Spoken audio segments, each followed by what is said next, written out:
Bonjour. Le 20 mars, nous pouvons faire mémoire du bienheureux Hippolyte Galantini. Dans l'Italie de la fin du XVIe siècle, alors que l'Église s'efforçait de renouveler la vie chrétienne après les bouleversements religieux de l'époque, Dieu suscita à Florence un homme simple, dont l'influence spirituelle allait toucher des générations d'enfants et d'adultes, le bienheureux Hippolyte Galantini. Il naquit à Florence en 1565 dans une famille modeste d'artisans. Très jeune, il fut confié à l'école d'un prêtre qui lui transmit une formation chrétienne solide et éveilla en lui un amour profond pour la foi. L'enfant montra très tôt une intelligence vive et une sensibilité spirituelle particulière. On racontait déjà que pendant la prière, il se recueillait avec une intensité inhabituelle pour son âge, comme absorbé par la présence de Dieu. Pourtant, sa vie ne s'orienta pas vers la prêtrise. Comme beaucoup de jeunes Florentins, il apprit un métier et devint fabricant d'étoffes de soie. Il travailla dans les ateliers de la ville avec sérieux et humilité, partageant la condition ordinaire des artisans. Mais son cœur demeurait profondément attiré par l'annonce de l'Évangile. À cette époque, une grande partie du peuple chrétien connaissait très mal les vérités essentielles de la foi. Les enfants grandissaient souvent sans instruction religieuse solide, et beaucoup d'adultes ignoraient les bases même du catéchisme. Hippolyte comprit que cette ignorance était l'une des grandes pauvretés spirituelles de son temps. Encore très jeune, il commença à rassembler autour de lui des enfants pour leur enseigner le catéchisme. Dans les rues, dans les ateliers ou dans de simples maisons, il expliquait avec des mots simples les mystères de la foi, la Trinité, l'incarnation, la passion du Christ, la vie sacramentelle de l'Église. Son zèle était animé d'une profonde charité. Ceux qui l'écoutaient étaient frappés par la douceur et la ferveur qui se dégageaient de sa parole. On rapporta que, durant ses catéchèses, il était parfois saisi d'une telle intensité intérieure que ses auditeurs percevaient la force de la présence de Dieu qui l'habitait. Peu à peu, des collaborateurs se joignirent à lui. Autour de cette œuvre naquit une confrérie destinée à transmettre la doctrine chrétienne au peuple. Cette communauté reçut plus tard le nom de confrérie de la doctrine chrétienne. Leur mission était simple mais essentielle, enseigner la foi aux enfants, aux jeunes et aux adultes qui n'avaient jamais reçu de formation religieuse. Hippolyte demeura toute sa vie un laïc. Il conserva son métier d'artisan tout en consacrant l'essentiel de son temps à l'instruction chrétienne. Sa vie témoignait ainsi que la sainteté et l'apostolat ne sont pas réservés aux prêtres et aux religieux. Un simple artisan peut devenir un instrument puissant de la grâce lorsqu'il se met entièrement au service de Dieu. La tradition rapporte que sa prière était profonde et continuelle. Souvent, après ses journées d'enseignement, il se retirait dans l'église pour de longues veilles silencieuses devant le Saint-Sacrement. Ceux qui l'approchaient racontaient qu'il lui arrivait d'être saisi d'extase spirituelle pendant la prière, comme si son âme était entièrement absorbée dans la contemplation du mystère divin. Dans cette intimité avec Dieu, il trouvait la lumière et la force nécessaires pour poursuivre son œuvre. Il voyait dans l'enseignement du catéchisme une mission essentielle pour la vie de l'Église. Pour lui, transmettre la foi aux enfants revenait à préparer l'avenir même du peuple chrétien. Son apostolat se développa largement à Florence. Les réunions de catéchisme se multiplièrent et de nombreux jeunes reçurent grâce à lui une formation chrétienne solide. L'Église florentine reconnut la fécondité de cette œuvre et soutint la confrérie qu'il avait fondée. Malgré l'importance de son influence, Hippolyte demeura toujours profondément humble. Il continuait à vivre comme un simple artisan, refusant toute recherche d'honneur ou de reconnaissance. Sa joie consistait à voir la foi grandir dans le cœur des enfants. Il s'éteignit à Florence en 1619 laissant derrière lui une œuvre durable. La confrérie de la doctrine chrétienne continua longtemps à transmettre la foi dans la ville et inspira d'autres initiatives similaires dans l'Église. Sa mémoire demeura vive parmi les Florentins qui voyaient en lui un maître spirituel et un apôtre des simples. L'Église reconnut officiellement sa sainteté en le proclamant bienheureux. La vie d'Hippolyte Galantini rappelle avec force que la transmission de la foi est l'une des missions les plus précieuses de l'Église. Les grandes transformations spirituelles ne naissent pas toujours de gestes éclatants, mais souvent du patient travail de ceux qui enseignent, qui expliquent et témoignent jour après jour. Dans la simplicité de son métier et dans la fidélité à sa vocation de catéchiste, Hippolyte a montré que l'amour de la vérité peut devenir une véritable mission. En consacrant sa vie à faire connaître les mystères de Dieu aux enfants et aux pauvres, il a contribué à illuminer l'intelligence et le cœur de nombreux croyants. Ainsi demeure-t-il un témoin lumineux de cette vérité évangélique. La foi se transmet de personne en personne par la parole humble de ceux qui aiment assez le Christ pour vouloir le faire connaître. La vie du bienheureux Hippolyte Galantini fut entièrement consacrée à transmettre la foi. Simple artisan, il comprit que l'un des plus grands services rendus à l'Église consiste à enseigner les vérités de Dieu afin qu'elles soient connues, comprises et aimées par tous, surtout par les plus simples. Dans le passage du livre du ciel que nous allons lire maintenant, Jésus révèle lui aussi l'importance de faire connaître les enseignements divins. Il explique que les vérités concernant sa volonté ne doivent pas rester cachées, mais être transmises, afin que les âmes puissent en recevoir la lumière et les bienfaits. Nous sommes au tome 13 du livre du ciel à la date du 2 juin 1921. Louisa écrit « Je me sentais très ennuyée parce qu'on m'avait signifié qu'on voulait publier tout ce que mon doux Jésus m'avait révélé concernant sa très sainte volonté. Mon angoisse était si grande que j'en étais toute bouleversée. Mon doux Jésus me dit, dans mon cœur, « Quelle idée! Est-ce que ce serait bien qu'un maître donne ses enseignements à un élève, mais que ni ses enseignements, ni le bien qui pourrait en résulter ne puissent être répandus? Ce serait absurde et ça déplairait au maître. De plus, il n'y a rien qui t'appartienne. Tous ces écrits sont à moi. Tu n'as été rien de plus qu'une tablette sur laquelle j'ai écrit. Mais, simplement parce que c'est toi que j'ai choisi, tu enterrerais mes enseignements et dès lors ma gloire aussi? » Louisa continue. « Malgré tout, je me sentais encore mal à l'aise.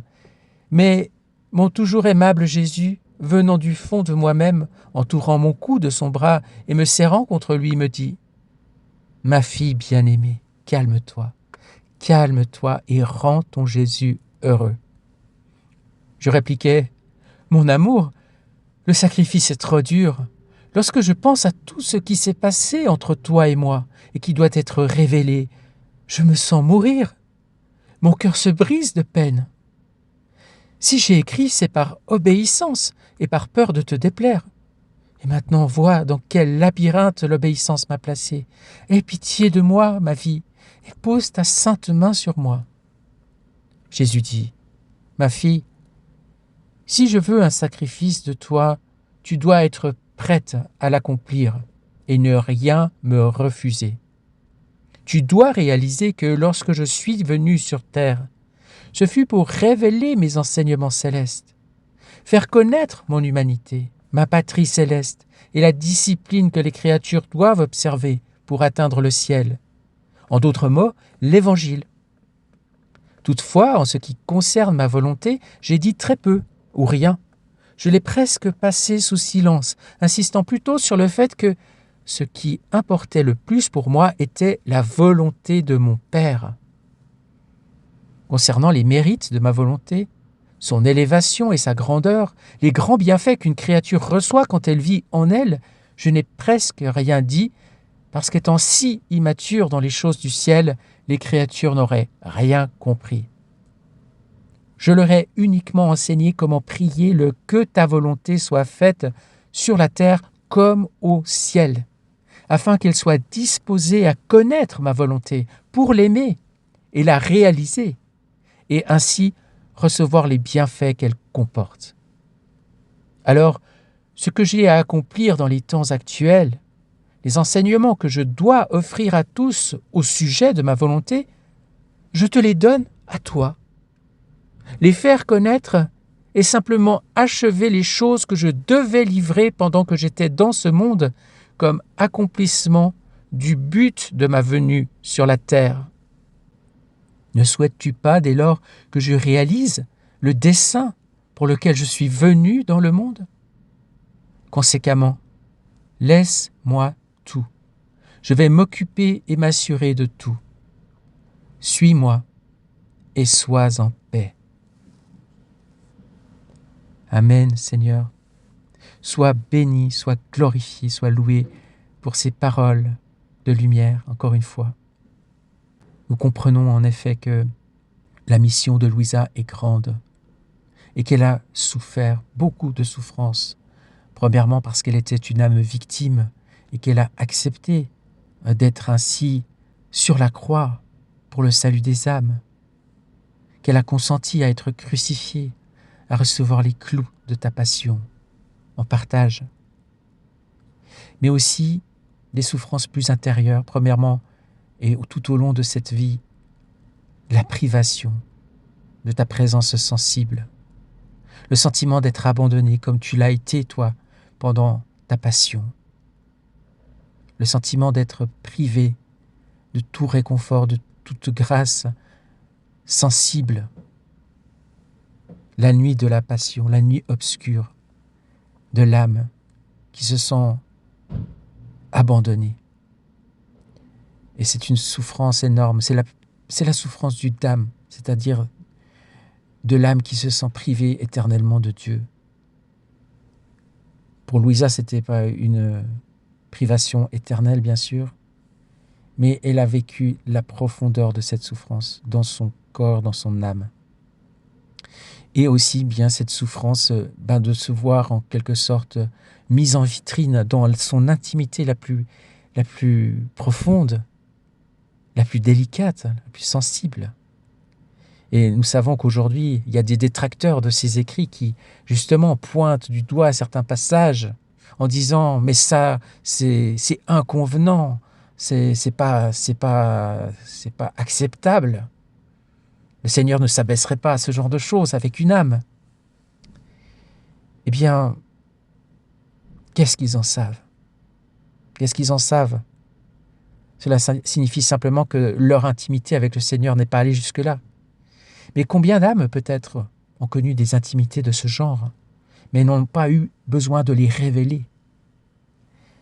Louisa, elle a été mise dans une transparence complète parce que le Seigneur veut nous transmettre des choses profondes, des choses exceptionnelles, des choses extraordinaires pour accomplir la révélation complète, comme il le dit dans ce passage. C'est l'achèvement et la réalisation de ce pourquoi il est venu sur la terre, pour parler de sa volonté, afin que nous puissions vivre en elle, et ainsi être dans une union parfaite avec la Sainte Trinité. Donc, à cause de la grandeur de cette mission, ces écrits ont dû être révélés, et c'est ce qui est en train de se passer, peu à peu, de plus en plus largement. On apprend les intimités incroyables de Jésus avec Louisa, et dans une fréquence inouïe, une fréquence quasiment quotidienne. Oui, Seigneur, donne-nous la grâce d'accueillir ces écrits et d'être reconnaissant pour le martyre de Louisa. Parfois, on la lit en se moquant un peu d'elle, « Oh, elle est toujours en train de se plaindre », mais on ne se rend pas compte de la croix qu'elle a portée, de la profondeur de la douleur, de la souffrance qu'elle a dû subir et endurer par configuration au Christ crucifié. Et c'était nécessaire non seulement parce qu'elle était âme victime, mais parce qu'elle était celle par qui le fiat de la sanctification devait se réaliser.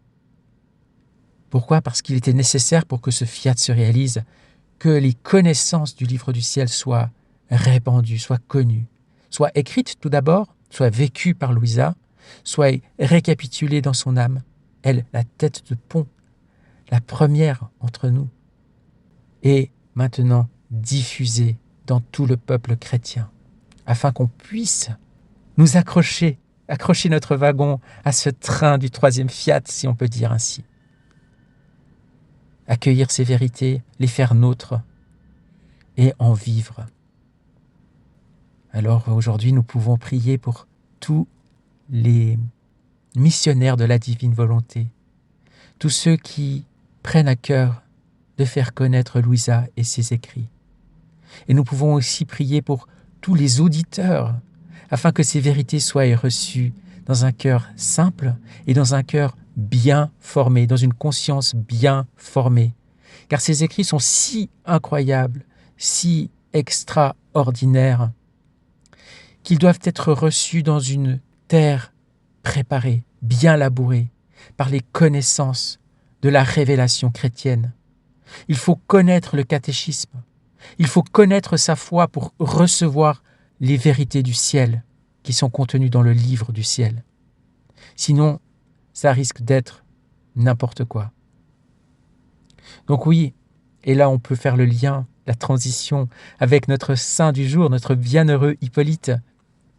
L'importance d'être catéchisé, l'importance d'apporter le catéchisme aux générations présentes et futures, à toutes les générations. Aujourd'hui, nous pouvons penser à tous ceux qui donnent de leur temps, souvent de façon bénévole, pour transmettre les bases de la foi aux enfants, aux catéchumènes de tout âge. L'importance de cette mission qui est souvent pas très mise en valeur, pas très reconnue, mais aussi l'importance que ces personnes qui donnent de leur temps, soient bien formées elles-mêmes. Je dois le dire, c'est parfois déplorable de voir à quel point le catéchisme est en fait confié par défaut à des mères de famille qui n'ont pas forcément toutes les bases requises pour pouvoir transmettre ce qu'elles ne connaissent pas elles-mêmes, ou ce qu'elles croient connaître mais qui est en fait une déformation. Et donc c'est très important, prions pour qu'on ait des catéchistes vraiment bien formés et qui aient le cœur à l'ouvrage, la sincérité et une bonne connaissance du catéchisme, afin de pouvoir transmettre avec précision, avec justesse, avec sagesse, les vérités de la révélation chrétienne. Bienheureux Hippolyte, nous te confions cette intention. Nous te confions aussi tous les missionnaires de la divine volonté en ce jour. Et nous, Seigneur, nous voulons maintenant nous tourner vers toi et en nous fusionnant dans la divine volonté, nous voulons récapituler tous les actes du bienheureux Hippolyte Galantini. Toutes ses paroles, ses pensées, ses pas, ses œuvres, ses respirations, ses battements de cœur. Tout ce qu'il a vécu, toutes ses rencontres, toute sa vie, du premier battement de son cœur jusqu'à son dernier souffle. Nous voulons les faire nôtres, y apposer notre « je t'aime, je te bénis, je t'adore, je te glorifie, Seigneur », et te le remettre en hommage, pour ta gloire, pour ta joie. Nous voulons plonger l'âme d'Hippolyte dans le grand bain de ta divine volonté. Nous voulons plonger toute sa vie et tout réordonner dans l'ordre divin, apposer le sceau de la divine volonté sur chacun de ses actes et te rendre ainsi le plus bel hommage qui soit de sa vie, toute refaite en toi.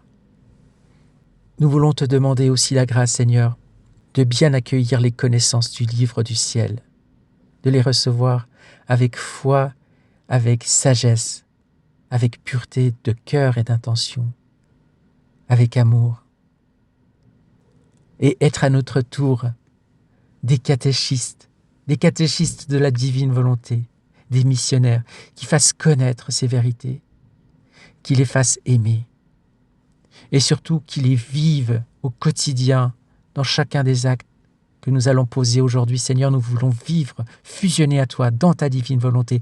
Que ton soleil de grâce et de gloire et de sagesse et de lumière, ta volonté, se lève en nous et nous prend dans ses rayons de lumière et de force et de chaleur.